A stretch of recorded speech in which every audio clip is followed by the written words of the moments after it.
we got so many cool things to talk about, but I do want to get into this right away. This is something I've been saying for many, many years, that people just get not complacent, it's more normalized. And joining me to talk about that is Dan Wos. He is the author of the Good Gun, Bad Guy series. He's a Second Amendment advocate. He's the host of the Loaded Mic. And Dan, you have a different way of looking at things. And I don't know what your perspective or background is, but you explain things to people very well in a way that often they can't get to by themselves.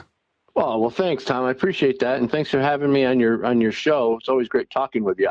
When we talk about background checks, you said it, you nailed it. It's become normalized, and when things become normalized, in other words, they've been around for a while.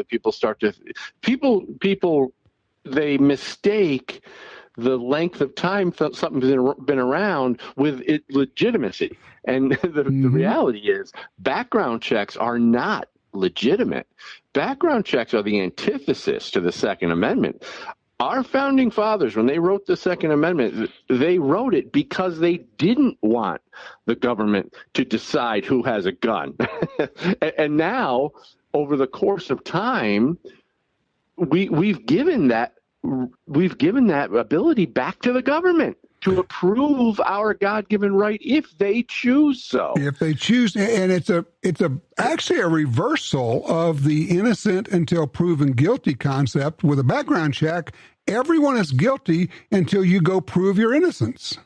Of course, and it's so wrong. It's so backwards. And another problem with that is, not only do you have to prove your innocence, but when you get denied, 99%, depending on what study you look at, in between 95 and 99% of the initial firearm background check denials are false positives.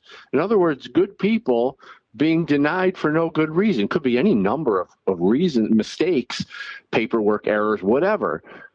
But so you're telling me now that over the course of time, it's come to the point where I have to go to the government, hat in hand, and ask them for my God-given right. And and of all the people they deny, 99% of them are false denials.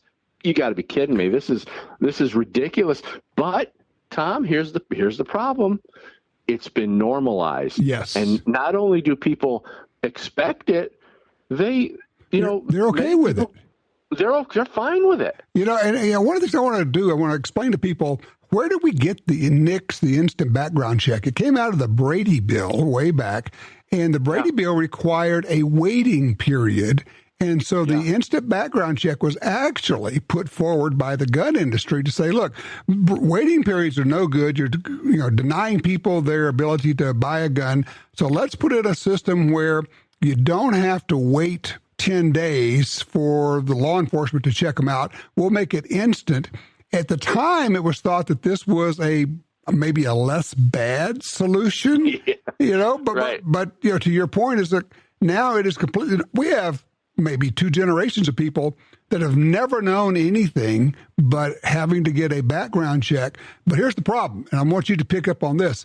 We getting used to that, and then the gun banners come in and say, oh, we have acclimated them to this. Now let's ratchet it up a little bit. Let's throw in something called a universal background check. So frustrating, Tom. It gets me annoyed when just hearing the words, because it's so true. You give them an inch, they'll take a mile. They're always looking for more. And you're right. The universal background check. Some proposals have wanted federal investigations into people for sharing a gun with a friend at the range, or handing a gun down to your children after you die, or loaning it to your neighbor to go pheasant hunting for the weekend. Exactly. It's so, and here's their justification.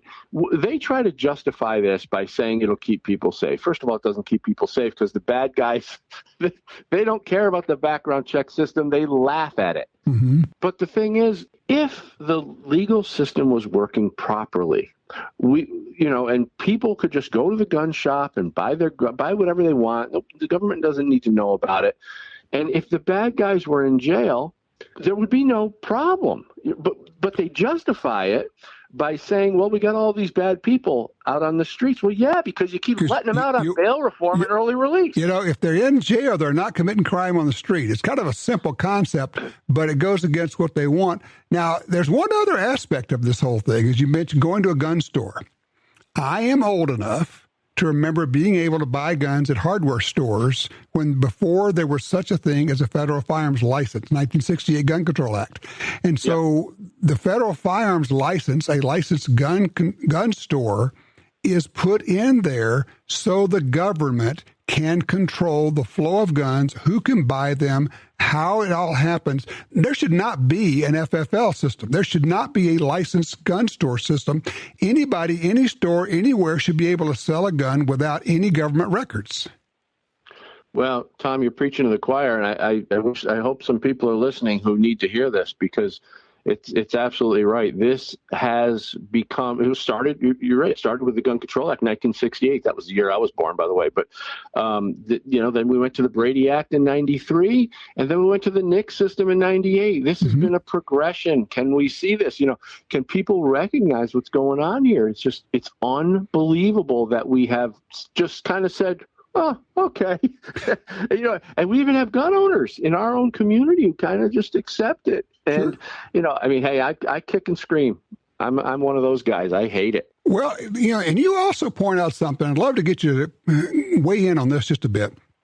You identify one of the key tactics of the gun ban industry, and that is to get you to look at one hand like a magician while they're doing something with the other hand. So we get all of our people, and they respond to the obvious, whatever the obvious gun control challenge of the day is, and they're spending all their energy and all of their angst on that, when the gun control movement is actually going back behind, kind of surreptitiously, quietly, out of sight, and doing other things. I mean, that's how they do it. And we kind of go along, I think, most of the time innocently, just expecting that our Second Amendment will protect us. And, it's not enough. We need to protect it.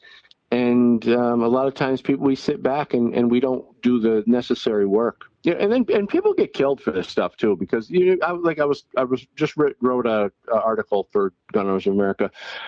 Carol Bound was a woman in New Jersey who was stabbed to death by the guy she was dating. Now, the Jersey government made her wait 43 days while they decided whether or not she could exercise her God-given right. And in that 43 days, even after having restraining orders, and the police knew about this guy, and they knew he wanted to hurt her, 43 days she waited. On the 43rd day, he stabbed her to death while she waited for the government to approve her background check. Not the first time. We've heard this story before, where women apply for a permit to buy the gun or for a carry permit, but generally even to buy a gun. And during that period of time, because she wanted this gun to protect herself, while the government's trying to decide, is she worthy of being able to protect her own life, somebody murders her. Yeah, it's a horrible thing. And I think we have to look at it like, what would our founding fathers say if they were able to come up here to 2026 and see what's going on? What would they say? They would want to slap us, because we no doubt we are abusing our rights. Oh, no kidding. All right, so tell people about the Good Gun, Bad Guy series. Good Gun, Bad Guy is a book series, 3-book series that I have been working on, and it talks about a lot of the stuff we're talking about today. It talks about a lot of other things related to the social aspects of the gun control crowd, how they are able to convince society that we need more gun restrictions, and how they use their propaganda and the narrative. So it's a pretty in-depth book series. It's excellent. I mean, I would recommend to anybody who, if you're really interested in the Second Amendment and how the gun control movement actually works, what they really are doing, Dan's books are terrific. Dan, I appreciate what you do, hosting the Loaded Mic. You're working with GOA. You got a lot of things going, my friend. Well, thanks, Tom. And if people do want to check out the book series, they can go to goodgunbadguy.com, goodgunbadguy.com. And Tom, I really appreciate what you're doing as well. You are one of the staples of this of the Second Amendment community, and we really appreciate you. And thanks for having me on the show.